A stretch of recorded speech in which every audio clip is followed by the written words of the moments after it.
Welcome to The Third Side with your host, John and Stacey Edwards from thirdsideparanormal.com.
Hello and welcome to The Third Side.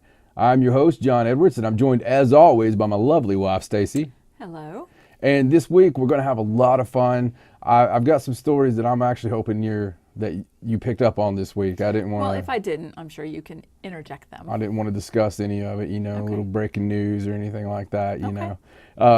Man, we've been rolling along here with this season of The Third Side. I'm very excited about some of the things that are coming up that you guys don't know about yet. Some guests we got coming up in the next few episodes that we're working on, and probably have a little run there where a bunch of the episodes are just full of guest after guest. I wasn't sure what you were going to say. They're full of what? You never know. And speaking of being full of you never know, thirdsideparanormal.com. That's your destination for everything that is Third Side. On Twitter, it's at 3sidepara. That's the number 3 side para. Facebook.com/Third Side. That's pretty much everything you want to find out about us, and some of the things you don't. You can find out on Facebook, Facebook.com/Third Side. And on YouTube, just simply search The Third Side. Also available on iTunes. Get on there and leave us a review. That's a big deal on iTunes. I like going on there and reading stuff, about how attractive my voice is and, such things like that. Can you tell? I mean, I guess people can have an attractive voice. Yeah, of course. I've got a woody voice. Do you have a woody voice? Yeah. Well, it counterbalances your tinny voice. I see. So, I mean, when people are listening, it's like, woody, tinny. Yeah, and there's nothing wrong with having a tinny voice. No. Probably makes people scream and run out of the room sometimes. Right. Not to be confused with the John Tinny voice. Which is just more like yours. Overly educated. Yes. That was a shout out to our favorite person there, favorite guest. He owns the award right now. Does he? Favorite guest so far? Yeah, David Weatherly, but no one got to see that one because I know it got messed up. Yeah, it was demons. We need to have him back. I totally forgot about that. We do. He even said that. He even said as much because he's got a new book coming out. So we had this great episode, you guys, and David Weatherly was our guest. It was incredible. It was amazing, and nobody got to see it. So just take our word for it. That happens a lot. You know what's funny is I've actually had some emails here lately about the place we're at. And haven't even told the producers. I haven't told the crew. I haven't told anybody. But I've had some weird emails specifically asking, about the place we're at. Right. And yes, it's an active location. Yes, we will take your money and let you come see it. The money is just because, well, you may not ever be able to pay anybody again after you're here. Because, everybody reacts differently to the studio. They do. Some people leave with dribble and drool. Pretty sure some people have run out screaming, haven't they? Yes, they have. I've not been here to see that. There's been actually some really world-renowned, well-known in their mind, people that have been here. And I think they said something about demons and devils and took off running. And that kind of like you're on fire, like, that kind of. Right. But yeah, we'll hopefully talk about that, soon. Summer's coming. Summer is the time of investigation. So we're going to have evidence as it rolls out. We got some cool things lined up that we're going to be doing. Hopefully be able to hook up with Alan Marston, who I drop his name every now and then for my lack of being able to ever get a hold of anybody or call them back because I'm the busiest person in the world. Right, but I think we have something coming up. Yes, we do. With them. We do. But without further ado, I need some paranormal news. It's hard for us here to believe what we're reporting to you, but it does seem to be a fact. Okay, so time for the news. And the first story we're going to start with is this one that you've seen recently about Pope Francis. Oh, yes. And how he is credited now with creating a miracle. Hashtag best pope ever. I do like him as a pope. Like, Everybody I never really likes followed him. the Pope before No. until Pope Francis. And I now mean, I'm like always everybody- interested in what he's doing. Everybody, well, especially my non-religious friends, they all love Pope Francis. My gay friends, my non-religious friends, my straight-up satanic friends, my used to be religious but then got touched friends. Right. All of the, not necessarily from religion, Right. but all those people, they all definitely love Pope Francis. You think he's making Catholicism cool again? I think, well, it depends on your definition of cool. I don't know. I think Just what saying, I as think far as what he's religion goes. doing in my other world would be called great salesmanship. Yes. Because Okay. let's look at it as it is, as a private institution or as a business model, a business model that isolates 40% of the world Right. from even wanting your product is probably not a good business model. So, wherein you want to include as many different type of people as you can. Like, you don't see commercials for Walmart saying, come see us at Walmart, except for you Jews. It's not, it wouldn't be very smart. Right. So we got a salesman in there who is like, you know what? We understand everybody goes to college. When you're at college, if you freebase cocaine and maybe orally satisfy your roommate once, come see us. Come on down. Sunday.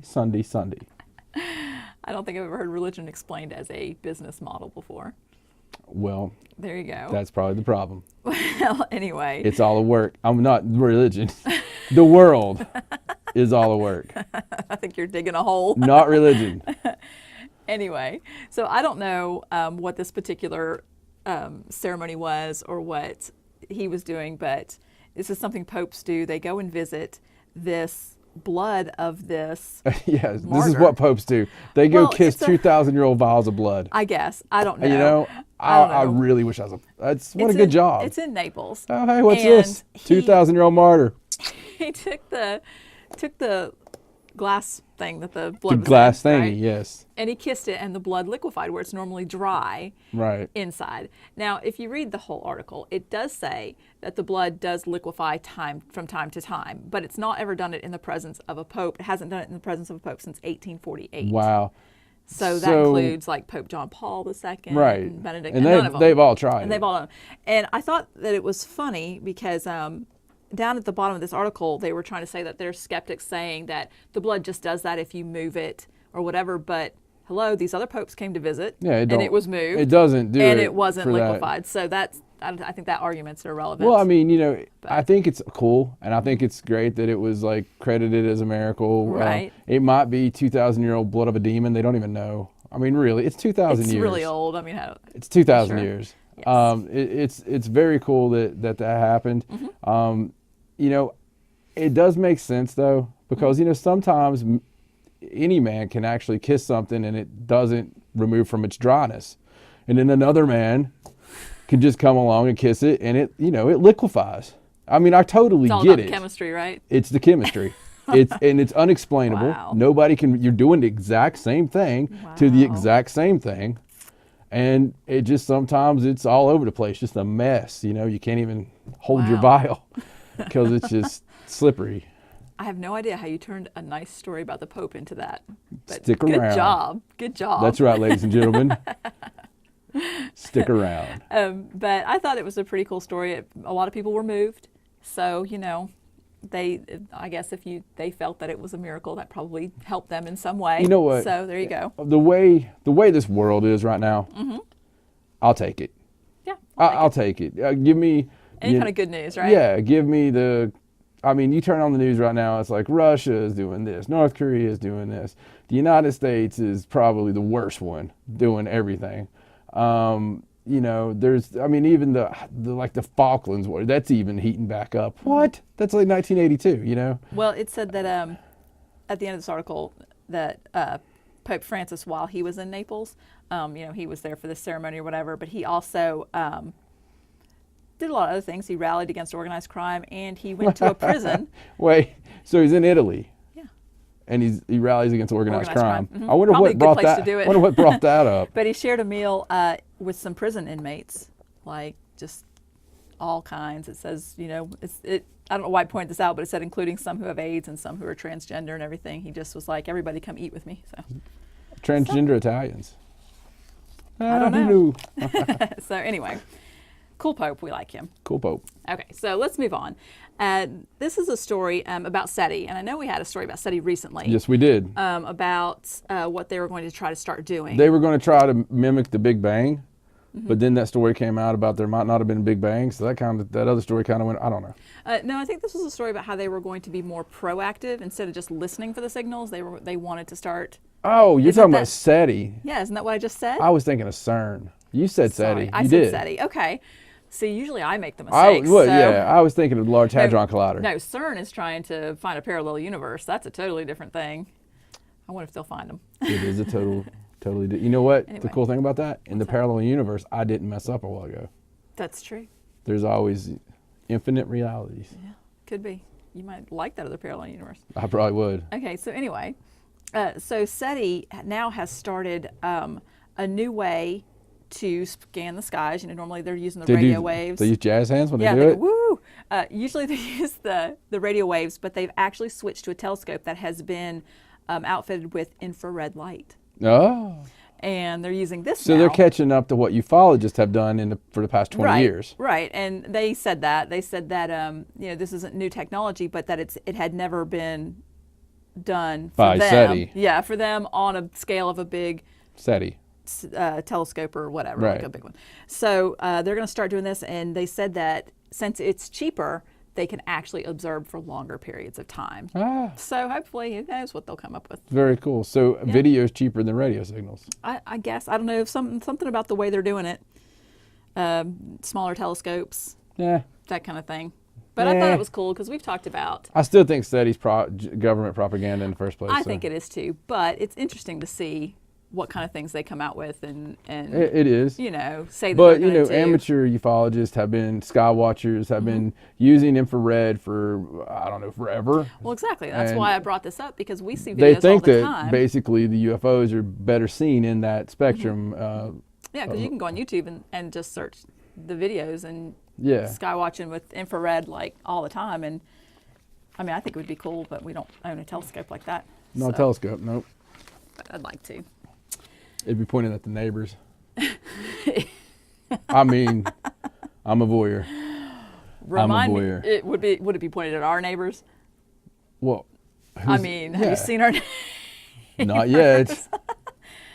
Okay. Anyway, sort of on the same line of kind of space UFO kind of things. This is a UFO story, and this is something that came out recently at the 2015 UFO Congress. We talked about that, right? How they had that, and this was one of the guests that was there, and I thought this was kind of an interesting story. Like I didn't know about this, so I thought this was kind of interesting. This is a guy named John Burroughs, Okay. and he was serving in the U.S. Air Force. He was a police officer for the U.S. Air Force, and he was serving at the Royal Air Force Base in Bentwaters near Rendlesham Forest. Oh, yeah. Yes, see where this is going. In December 1980, Okay. when the whole Rendlesham Forest Right. episode happened. Right. So he was there, and I thought that name sounded familiar. yeah, and so that whenever this episode Is happened, he actually the one who scribbled the? it didn't say, but it did say that him and one other guy, James Peniston, were the two that approached the closest Right. to the object. And see, and the one guy got the series of numbers in his head. Right, and wrote them down. Right, the zeros and ones. Or it was like symbols. The too, wasn't binary there? code. Well, the other guy penciled. It might have been the same guy. Maybe. Seen the symbols on the side, which I've always thought was interesting because it was like glyphs, you know, hieroglyphics, and, Right, and it right. really harkens back to like ancient Egypt and where did they get those from, or the ideas from those, and then you see them on flying saucers. It's cool. It's weird. Yeah. But, you know, that incident in England is kind of like Roswell here, where people swear it happened. It's really famous, but there's a lot of skeptics that deny it, that sort of thing. So, well, this gentleman, John Burroughs, he has had lots of health issues since this event and feels that they're caused by the fact that he was so close to the craft. So he went to the doctor and he tried to get his service records so that his doctor could see what he had been through and, to try and help him. And the Air Force told him that he wasn't even in service at that time. Wow. Which was like a huge red flag, that... Was it? Yeah. That they were like, no, you weren't even in service. So he got a lawyer, and he actually got help from Senator John McCain's office to help him, because he wanted disability. He wanted them to pay for his injuries. And so the military finally said, well, your records are classified, but they just went ahead and granted him full medical disability without releasing his medical records. So the most interesting part of this story is that he found a document that was created by the UK Defence Intelligence that actually says, there's a section of it that actually covers UAP, which is unidentified aerial phenomena, which speculates that this event could be a trigger to him being exposed. I mean, it made a reference to it. Right. And so I thought that was really interesting because where they classified all his records, even though he wasn't on a classified mission, they don't have to give him a reason why they classified it. Right. That did say that, that maybe he was looking at a UAP too long. So that kind of did allude to it. And then they just went ahead and gave him the full disability. Yeah, I mean, so just the I very thought that fact, was cool. the very fact that they had classified or took away that he was even in the service to start with, that they had to come up with a classification, the very fact that they have terminology, talking about it, and any kind of military that would put possibly it could be because of this. I mean, they don't want to put that. Right. They don't. When it's classified like that, it's kind of like the Bob Lazar. They say that Bob Lazar never worked at Area 51. Right. And he's got all, and he says he did. Well, they can erase you quickly. His lawyer said that it's not unlikely for the military to just go ahead and grant full disability if records are classified and not give a reason. But I just thought it was odd that the records were classified when he wasn't really in a classified. I mean, he was just a police officer, at the base at the time. What we can learn from this, so all the young men and women currently serving in the military, once you come home, you get treated terribly and shunned and considered a villainous person. The best thing we can do now, forget trying to redo the VA. Right. Forget trying to redo the way we treat our veterans, and the very fact that 90% of the homeless are probably veterans. Probably. I got the idea. What's that? Right before you're going to be discharged, tell them you saw a UFO. Let's just go ahead and do it. Just say you saw a UFO, and they'll have to classify your stuff. Say that you want to get disability, and they'll just be like, radiation. All right, full disability. Yeah. Well, they were actually Burroughs and his lawyer both were at the UFO Congress, and they did a talk on it. And I actually don't think they're going to drop it. I mean, now that we could probably get some uranium. He's got all of his 5 disability. seconds full disability. You might never lose a know. little hair. You could shave. You can shave. Yeah, but I think they're still going to pursue the incident and stuff like that. I don't know what else they're going after, but I thought that was really interesting. Because I had never heard about that particular story with the document and everything. No, not with the documents. I've heard every other aspect of that. That's like a very popular story. It's because it's one of those like Roswell. Yeah. I've told you before, we've said it to the people before. When I turn on a UFO show, if it's a new UFO show, and anybody out there who is thinking about making a new UFO show, so help me, Jehovah. If I turn on a new UFO show, and the first thing they talk about is, Roswell. Yeah, it was June 1947. Good shit.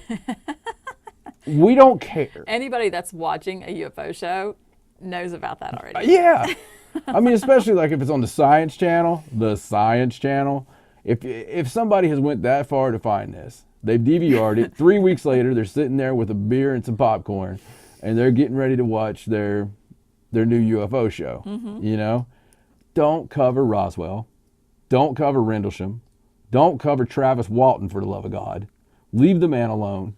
Leave the poor man alone. Just for a couple seasons. Let Travis recover. Maybe he'll get abducted again. You never know. But right now, it's like, but we're going to have a new show. What should we do? Let's see. Travis Walton, Area 51. We could do Area 51 and the Roswell, so we don't have to travel that much. Rendlesham Forest, but let's just phone that one in. We'll use some stock footage. I think there's some good stuff on Unsolved Mysteries. Probably. you know, come on. It's funny you said that about Travis Walton because, you know, he did that thing, the Skyfire Summit this past year. He does everything, but yes. Yeah, and he's actually going to do it again next year. They must have had a good turnout because they're supposed to do it again next year where he goes back to the very spot. I'm telling you, he's tempting fate. Dude, tempting fate. Look, how many people do they have that has a bunch of loggers that, I mean, his story's awesome. Yeah. I mean, the story's awesome. How many, you couldn't even convince 5 or 6 logging guys to lie about that. You know what I mean? And the story's so cool because, you know, he was out logging or whatever. He gets sucked up in there. They think he killed him, which I would have actually thought if I saw this motley crew of people walk in and they're like, we drinking a little moonshine, we raped a local hooker, and our buddy got sucked up in the air by a UFO. Don't know what happened to him. Well, we didn't kill him. I mean, come on. You know, you got Clay from Sons of Anarchy standing there telling you, I swear we didn't kill him. I don't know what happened to him. Come on, you killed the guy, right? You killed the guy. We're just going to let you go. I mean, it's another one of you guys, you know. So, I mean, but the cool thing is they sit there, they question him 5 ways from Sunday.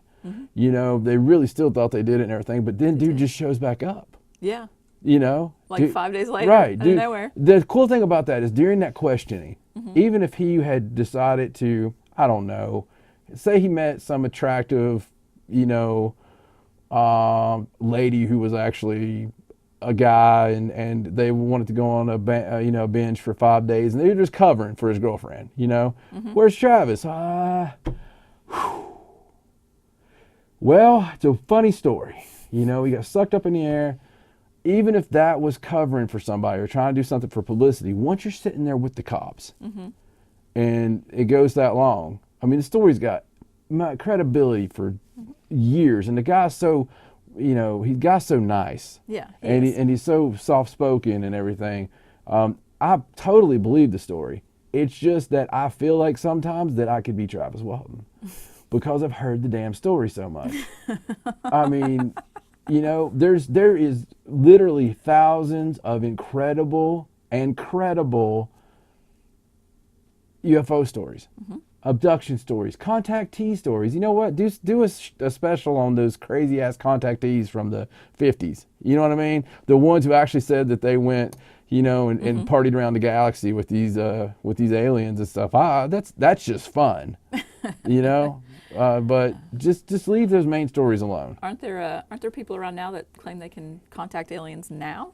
Yeah. I wonder how many of those are true? I'm sure there's a few of them. I mean, there was this one chick in California that I used to read all her stuff, and it was pretty amazing. Some of the stuff she picked up from the Zeta Reticuli. It's you know, she was a psychic, and that was like her thing. She just accidentally got on their wavelength. Right. Actually, our producer sometimes picks up unwillingly, picks up stuff, you know, sort of dark government, UFO. Kind of like tuning into Angel Radio. Bad agenda. But yeah, dark radio. Okay, so let's move on. Anyway. Wait. Yes. Are you turning it? Thank you. Please don't knock this. This is making me Dude, nervous. I'm totally throwing this like a fireball. I'm telling you, I just can see it. There it goes. Okay, so this next story is one I saw going around quite a bit. And it's another one of the stories. I don't know what I just did. I have no idea. I wasn't going to. I had a spasm or something. I wasn't going to acknowledge. I was just going to go on. Another one of the ones where the boy claims that he remembers his past life. And we had one of those recently. This is the one, his name's Ryan, and he remembers being the Hollywood actor. Right. And we heard this story, me and you did, or we did this story or something. It's a cool story, but continue. Yeah, well, it's been going around recently. I guess it's just been reported on again now. He's 10 years old now. But back when he was 4 and 5 years old, he admitted to his mom that he used to be somebody else and that he was this movie actor named Marty Martin. Yeah. And, you know, he was when I first ever heard that story, I was like, he didn't say he was Humphrey Bogart. I mean, he didn't say. Yeah, no, he picked like a right guy. But Marty Martin was a former movie actor who later became a powerful Hollywood agent, and he died in 1964. So it's not been like ages. It's been fairly recent. And so he had these really detailed stories. I mean, just for a child so young, he would explain his house and his Right. pool and all kinds of things.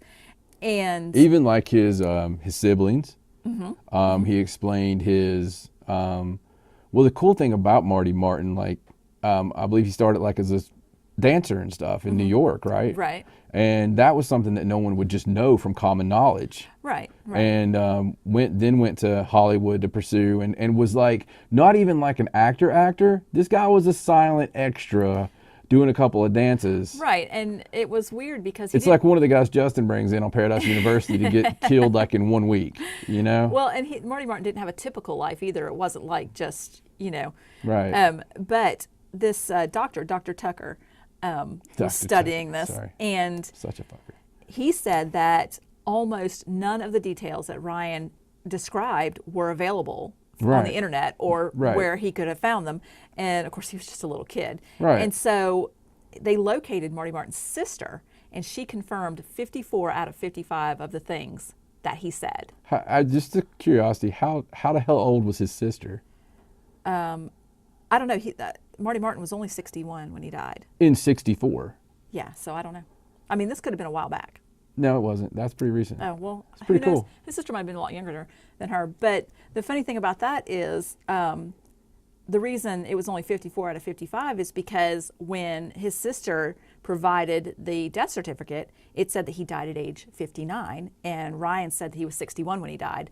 But then after Dr. Tucker dug deeper, he discovered documents that confirmed that he was actually born 2 years before. Wow. So he was 61, so everything he said was correct. Dum, dum, dum. Yeah. So, but he said, Ryan says that, the memories are starting to fade now that he's getting older, which is typical for children. Right. But he, just because he got to find out everything and explore it and stuff, he said he feels better and he can move on. It's from freaking it. awesome. Yeah, I mean, it's really cool. awesome. And what would suck though, for Ryan's the kid's name, right? Ryan. Ryan lives in a small house. I've seen a special on it or whatever. Mm-hmm. He lives in a regular house.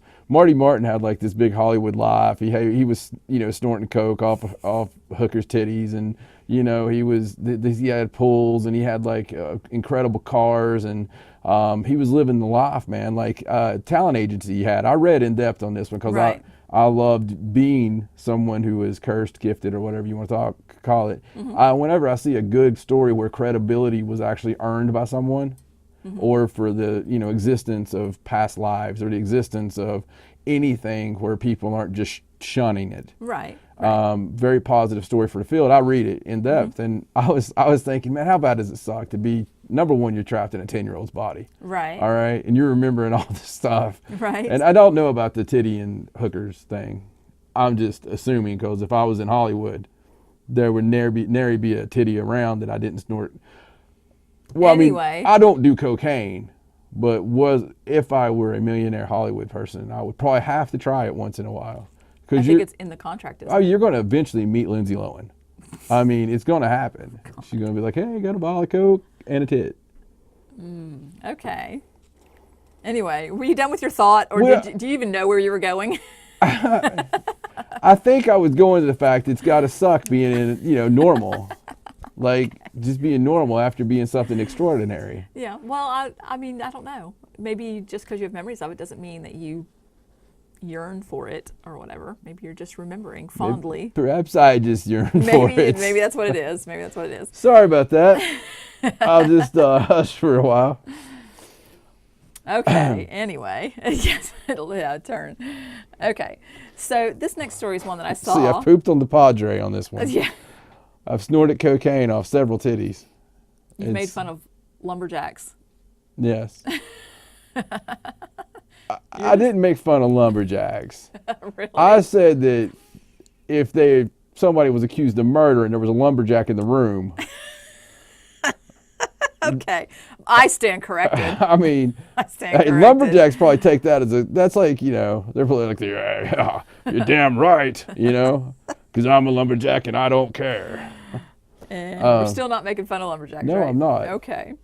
So this is a story I saw going around the internet. I don't know. I tried to look into this more, so I don't know. It seems like a credible story, but then again, I don't know. So it didn't come from one of those obviously fake news sites, so we'll see. But this is about a giant human skeleton that was unearthed in Bulgaria. Right. You know, and they've had a lot of stories lately about giants and stuff that were not true stories. They were fake. But it could have been like, to be fair, in Bulgaria, it could have been a 5'9" man. Well, They'd be that like, is "Oh, funny. giant!" You know. Somebody pointed that out, that maybe it wasn't. What it was is To all Bulgarians out there, so the man that unearthed his name is I'm 6'2". Valery Yotov. And, Yotov, you know. I think. Anyway, they Right. were carrying out excavations in Varna, Bulgaria, and they found this man who lived late in the 4th or early 5th century. And they said that he says that it's easy to see that the size of the bones are impressive and that they belong to a very tall man, but he wouldn't say how big the skeleton was. right? He just was like, but there was a picture. I mean, I think there was a picture on there. Did the bones look impressive to you? It was hard to tell because the way he was buried, he was kind of curled up. But yeah, I mean, it did look like a giant skeleton, yes. Okay. So I don't know, but it was clear. They said it was clear that he was actually buried there, but they don't know really anything else about it. But he's still claiming that it is a giant and that they found this giant skeleton. Well, maybe the So- Smithsonian will go in and exhume the Yeah, bones. we'll not hear and- anything else about it.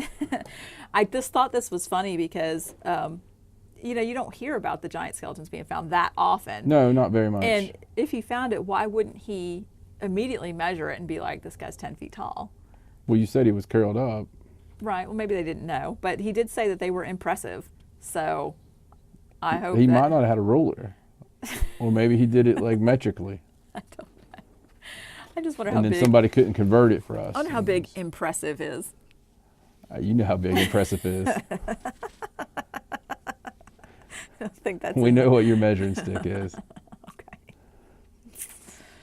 Okay, we're moving. I have no segue for that. I'm sorry. Okay, thank you. Okay, so this next Hey, story. Jeremy has been fired from Top Gear. Jeremy Clarkson has been fired from Top Gear. It's a travesty of justice. It's my favorite show. It's not a paranormal story, I don't care.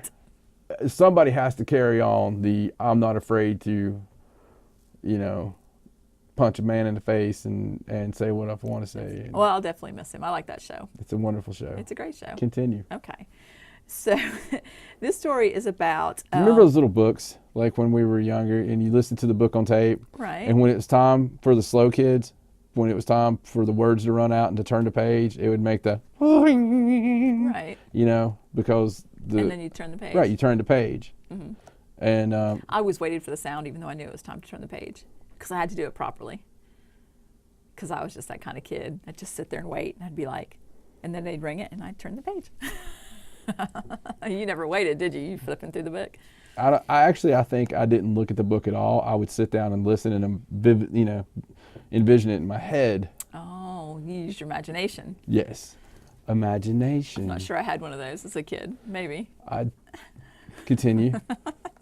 Okay, so this story is about an NBA player, Lou Williams, plays with the Raptors, and he has this habit of when they go to certain cities, he doesn't stay with the team in the hotels because they stay in these nice hotels that are reputedly haunted. He gets in a cab and goes to another hotel and gets a room on his own because he won't stay in a hotel because of something that happened to him in this one hotel. There is a hotel that the NBA guys stay at, There's two that they and talk there's about in one this that's story. severely haunted. Well, the ones they talk about in this story, the first one is in Oklahoma City, I think. Yeah, it's called the Skirvin Hilton Hotel in Oklahoma City.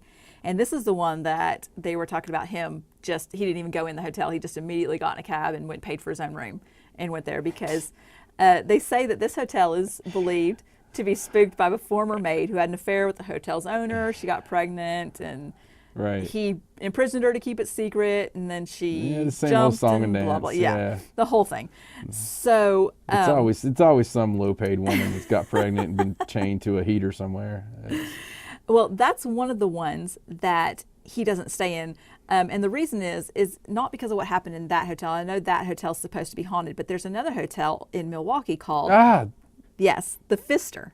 Yeah. That's Pfister. I can't believe I didn't remember that name. Yes, and it is supposed to be the premier hotel in downtown Milwaukee. I just got that. Anyway, I So, think honey, I'm saying that right. we're going to go, I got us a hotel booked for our honeymoon. I think I'm saying that right. It looks like that's how it's spelled, Pfister. How many ways can you fist her? Anyway, so back when he was playing with the 76ers, they went to that hotel. The 76ers stayed at the Pfister? Yes. Cool. They checked in, and it was kind of late, so he immediately went to his room, and he said that he always locks and chains his hotel room door, which I don't blame him. So who doesn't? Who doesn't do that? Right. And it would be odd. Like, why do you even have to put that in there? Well, it would be odd if he's it's like, part- every time I go to a hotel, I leave the door wide fucking open. It's part of you the know? story. I mean, that it was actually chained where Sorry. you couldn't open it Wide from the open. outside. So the team, what happens when they go to bed is someone comes through and they get their practice sweats and they hang them on the door on the outside. They take, like, they have a loop and they hang them on As the doorknob. opposed to their game sweats? Like, Yeah, these are practice sweats is what he said. So never anyway, mind. I don't know. I got you. I'm just telling you what the story says. Okay, go ahead. So anyway, so he was in his room and he heard them come by and put them on his door. But it was really late and he had already chained the door up and he was in bed, so he just left them out there.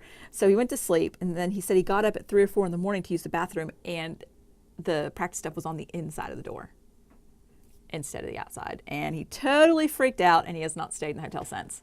I'm sorry, but that seems to me like maybe he forgot that he You didn't think? chain it Maybe. this one time. Mm-hmm. I don't know. I don't know. I don't know. But why would they put them on the inside Yeah. if they normally put them on the outside? I don't know. Why would a ghost do that? I don't know. I mean, why would a ghost do that? I'm not sure. But, and that was his story for this, but I don't understand why he won't stay in the Skirvin Hilton Hotel unless it's it's called because Skirvin? because other people have had What are people experiences getting there. the names for these places? Right. You want a Pfister and scurvy? And I mean, Well, it could just be because, he's heard stories of other people, because that hey, one... you know what? I applaud the guy, because too many times people turn their nose up and they're like, he's supposed to be cursed, eh? And they're dead. Oh, the James Dean car. Let me have a piece of, they're dead. Right. Dead. Right. That just happens, and people don't put any stock in curses. Even like we watch a couple of shows you wouldn't think we watched, like Swamp People. Mm-hmm. Every time on that show, because it's just filmed in the best place in the world, every time on that show they'll be like, oh, they said this Spanish fort's don't go to the cursed. Spanish Fort or And you'll then the have bad next luck. time somebody's cutting their hand, boats blowing up, any kind of thing like that. It's every time in my history that I've ever heard of something that had a supposed curse. Right. But there was the guy who had to be, the arrogant Andy of the group. Right. That because it's 2 A's. Right. The right. arrogant Andy. I got you. Of the I know group. that's why I used that name. Anyway. That watch all the episodes and you'll get it. But the arrogant Andy always is there in the group, and he says, "I don't believe you. Mm-hmm. That's not going to happen."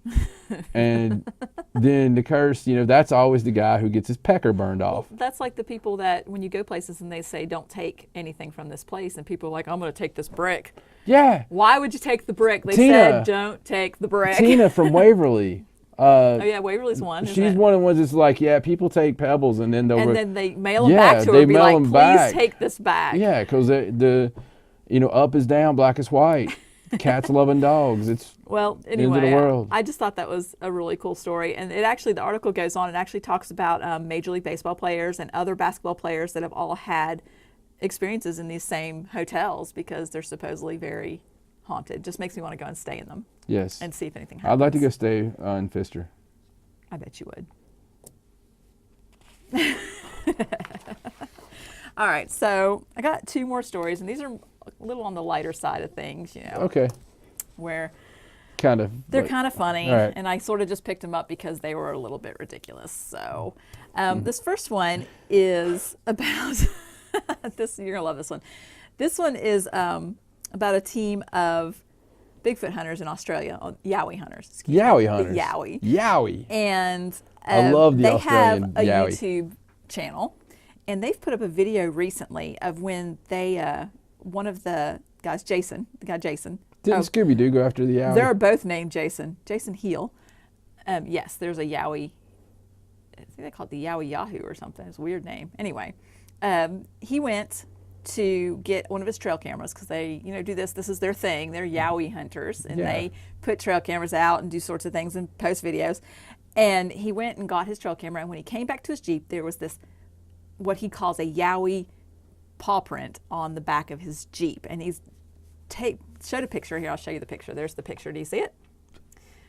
There you go. Definitely not human. So this is in Australia, So That could have been a cat in don't, Australia. Right. I don't think it was a bear. Yeah, it could have been a house cat. Yeah. A normal house cat. But I thought this was funny because there wasn't any animals nearby or anything like that. And he is just very convinced that this is a Yowie.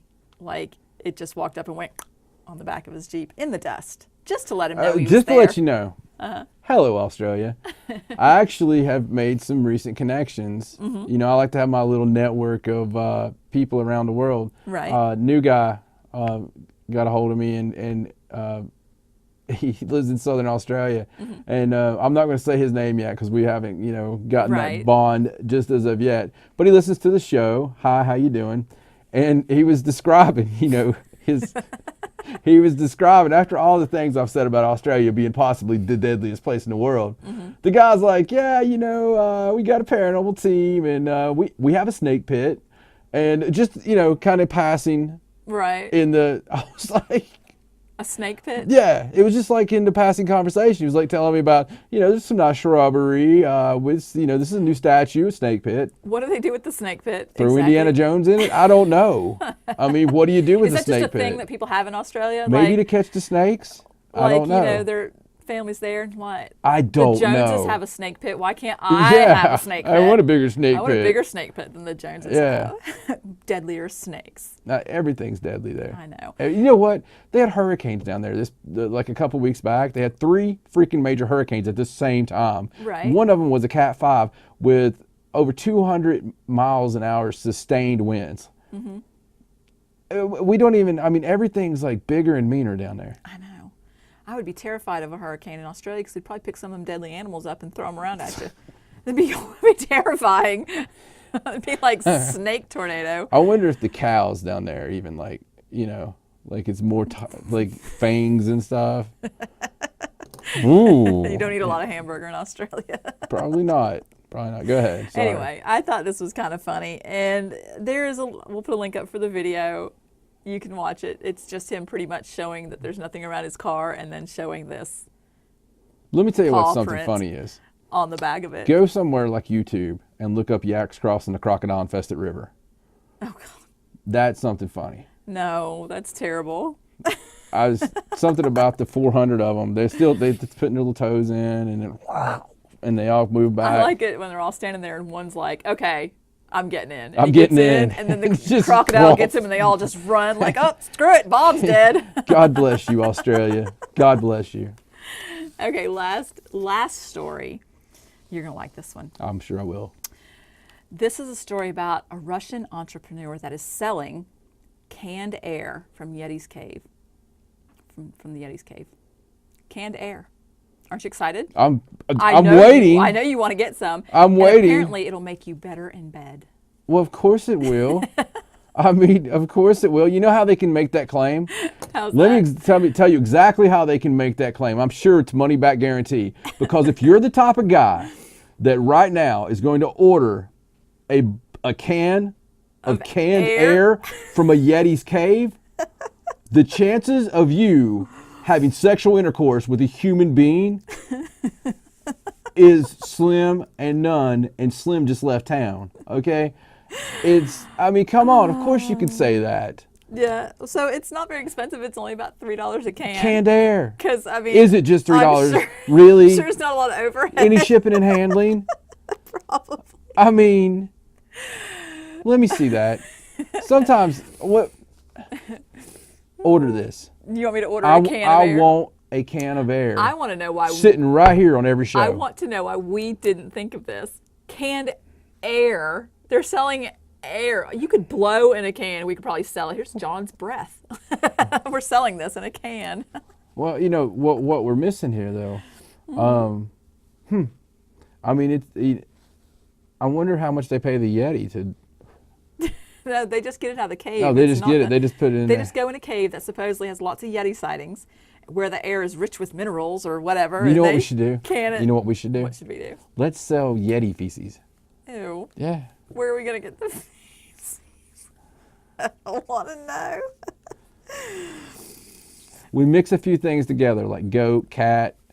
I mean, once they actually... So that if they DNA tested, it would be like, we Yeah. have no idea what this is. We don't know what it is, but it seems like a goat, cat, fox, beagle, you know? Anyway, so it supposedly makes you better in bed and like more everything. Vigor. If you know what I mean. Yeah, vigor. I just thought that was ingenious. I wonder how many people buy this really. I'm going to. Are you? I just like the effort people put out. Yes. It's even got a nice picture So on there. It you're looks kind of like that So Japanese pretty labeling. much we're just going to buy it because we're proud that they made such a clever product and put the effort Yeah, towards you it. put balls in a can and something like that. I'm going to buy it. Okay. It's amazing. Okay, so maybe on a future show we'll have a can of Yeti Air. We're going to have Yeti On Air. the table. Yeti Air on the table. We might do an unboxing, special short video. Isn't that like all the rage? We can't open the can Oh, on we're the air. No, we're going to open the can. We're going to do a special third side, like a 1-minute video unboxing the Yeti Air. I bet you we're viral before the thing's even uploaded. Oh, wow. Okay. Yeah, that's it. Well, that's all my news. That's all of it. Well, I appreciate it. You had a really good round of news this week, and you even got me excited about what I'm going to get you for your birthday. Little Yeti Air. And that's it for another blockbuster edition of The Third Side. Thank you so much. What do you smell? Smells a little Yeti-ish in here. Does it? Did you already open it? I didn't. I'm telling you, I can't wait. It's I can't wait to get some more letters from Australia now for this next week. It's just, I'm gonna get kidnapped one night. We're going to have to pick a new country. No, I to love focus them. on. I mean, we talk and talk about snake pits and stuff. ThirdSideParanormal.com. That's the address for everything Third Side that you may ever want to know. There's even hidden Easter eggs on there with us not wearing pants. At 3SidePara on Twitter. That's at the number 3. 3SidePara, the number 3 Side Para, P-A-R-A. Give us a little tweet. Facebook.com/Third Side. Anything and everything that you want to keep up with us and you don't want to keep up with us, all that good stuff, get on your mom's account, get on Grandma Ethel's account, get on your kid's account. Just go to that address and hit the like button. Every time you hit a like button on there, an angel gets their wings. YouTube, Third Side, just look it up. Don't be lazy. You'll find it once you see our pretty faces. If you're listening to us on iTunes right now, good job, but go leave a review because you don't want to be lazy, folks. You just don't want to be lazy. If you're one of our great fans that live in a country that I may have slandered, go on there and say something about it, and I will do my best to make amends to you. For my lovely sidekick, lovely wife, lovely co-anchor, accomplice, and co-conspirator, Stacey, my name's John Edwards. So long from the Third Side. Good night.